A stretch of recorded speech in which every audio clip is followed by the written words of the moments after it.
Number one, buli muntu abeeyo n'ekintu ekitandika. Tumaliriza olwo. Number two, omuntu abeeyo n'ekintu ekikula. There must be something growing in your life.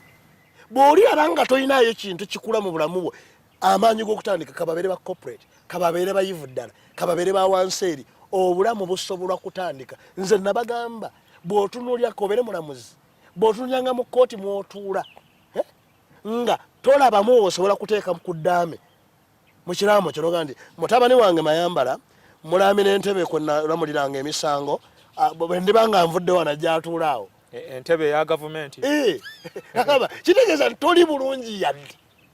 Genda ofuneyo gy'otandika ebintu byo. Amaanyi g'okutandika ekintu kyonna ky'otaatandika bw'okyeyungangamu omanyanga nti bagenda kutuukako ebintu bibiri: kukunyonyonta n'okukozesa. Exploitation and using you.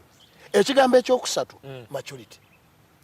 Tuteekwa okwegombayo obukulu nti omuti gwange gwakula. Luno olubaawo lw'olaba lulungi naye tulugulikako. Bwe lubanga ddala ogenda kuwangalayo emyaka 3 simba omuti gwo guveemu olubaawo luno. Ekirala kye nalaba ku bantu ba wano tulowooza nnyo nti probability yaffe ey'okufa osanga olinga yagitadde wabona kakati emiti egyo bwenfiira awo. Ekikutiisa ate tutya nnyo oluusi bafunda eddayo kifaanana n'omuntu mafu. Omuntu eyafa mu kulaba n'omuntu eyafa mu kufumiintiriza okugenda kumwetooloola yenna kuba kwamubuna. Kubanga kyova olaba aba yafa dda. Nze sinnaba kufa.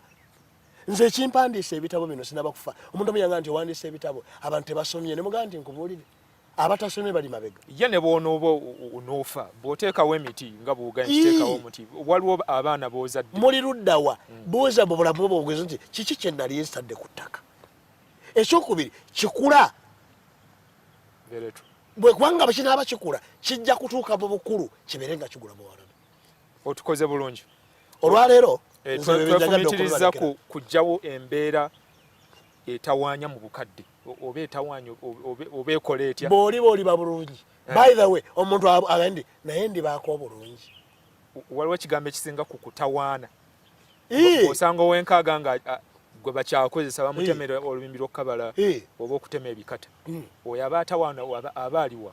Oyo aba takyatawaana butawaanyi. Oyo musajja wattu aba atakabana butakabanyi.